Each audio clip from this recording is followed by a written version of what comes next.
So, hello again. Ah, may idea na tayo, no? Kung paano gumawa ng ganito, ng link, paano gumawa ng panibagong page or route, no? So, ang purpose nito is kagawa tayo ng route para ma-access natin yung about at saka home. So, pero ang purpose naman nito is para maging visible siya doon sa web page.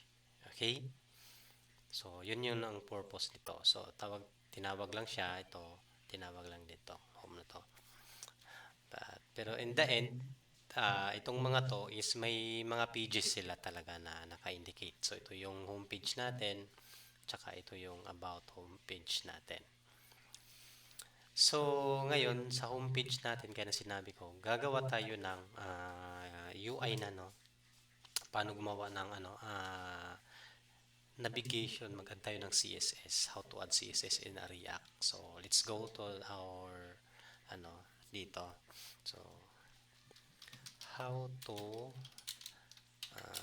add CSS in React.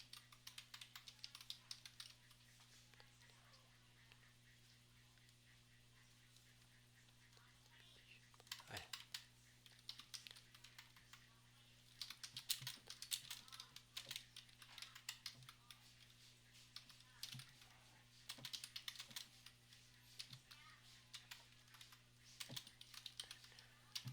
how to add navbar in React. Tama ba yung tanong? Hindi ko alam.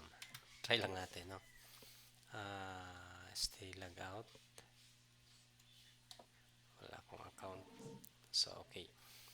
So, gagawa naman tayo ng panibagong simple version sa React na bar. So, paano natin siya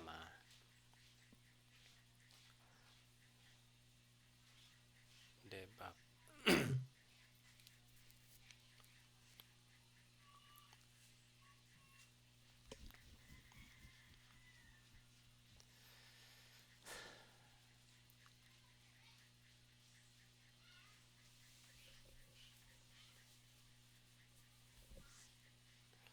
So, okay. Dito, sa pages natin, component, saan ba natin dapat siya ilagay? Services, sa component, sa layout.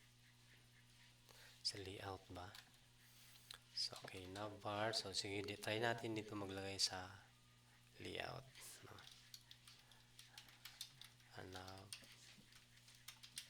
Navbar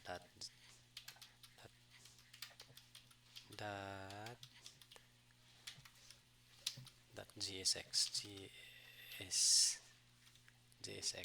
Okay. So, RCE. Type lang natin no RCE.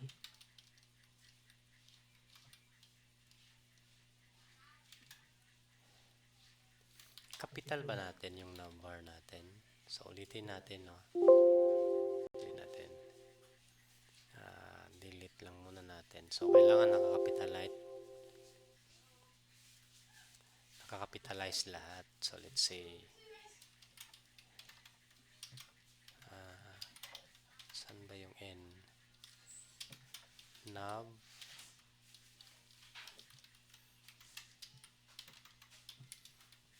bar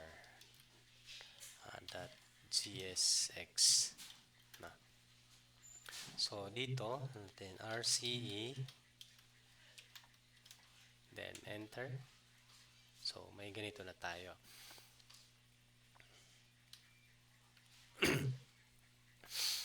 So, itong sinabbar naman, tatawagin natin dito siya sa apps.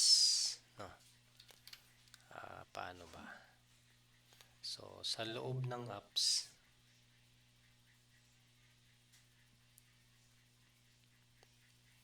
maglagay lang tayo ng navbar. So,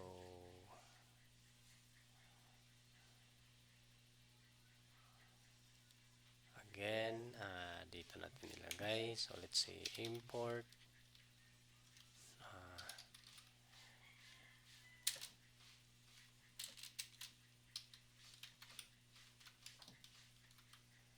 navbar routes. So, ito.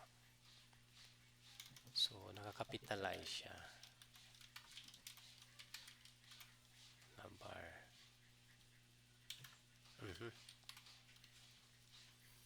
So, sa loob ng apps, tatawagin lang natin siyang navvar. Ganito lang.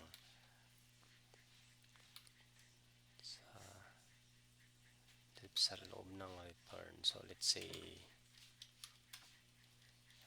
navvar.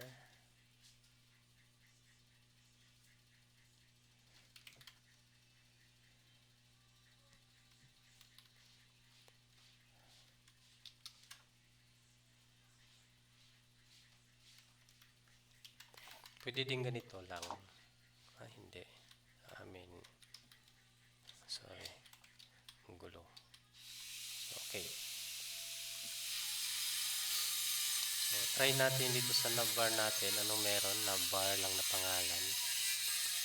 Kung titingnan natin, dito sa home natin, wala namang nakalagay.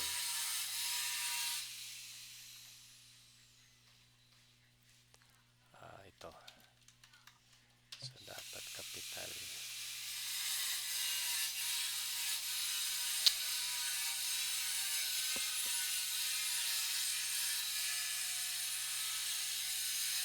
Ay, nako.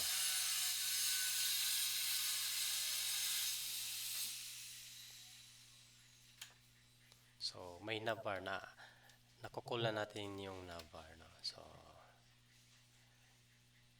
next is sa navigation bar natin. So, dito tayo maglagay ng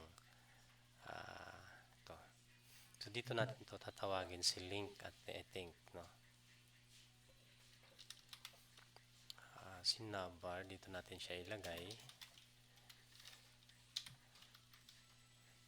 Tapos, ano ba yung sa ano niya?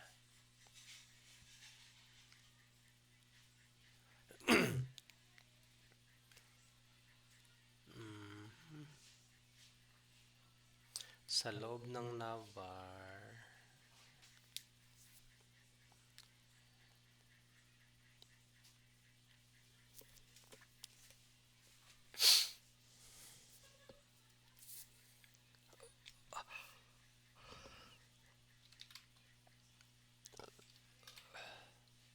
so, sa loob, ano ba to?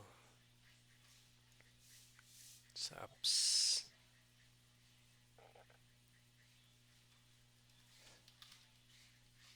Copy natin to.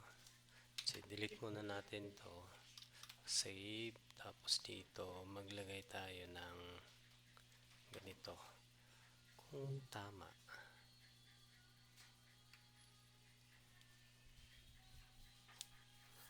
Ano ba sabi? Maglagay po lang muna ng dev. So, required talaga, no?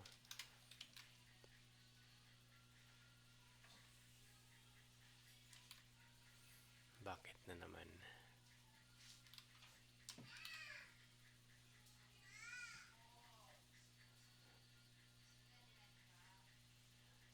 React component, react. Tapos, balik tayo.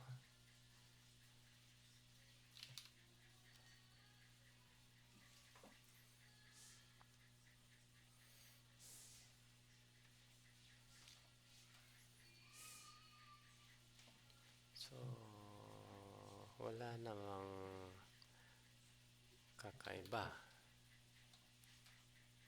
So, link.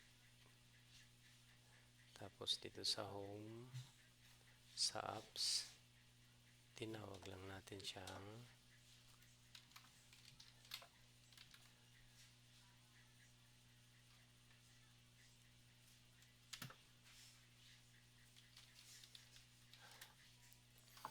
ano yung error?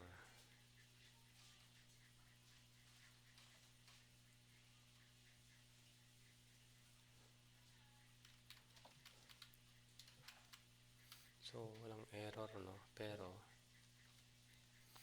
hindi niya nababasa. Router, hope, navvar, tapos